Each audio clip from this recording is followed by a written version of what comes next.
In today's video, I'm gonna be walking through how to add dual clock on your iPhone lock screen in iOS 26. All you have to need, go to your iPhone settings and make sure you have updated your iPhone.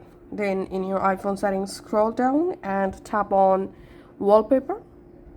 In wallpaper settings, here you will find your current wallpaper. Just tap on your lock screen customize option and you directly jump into your lock screen customization page.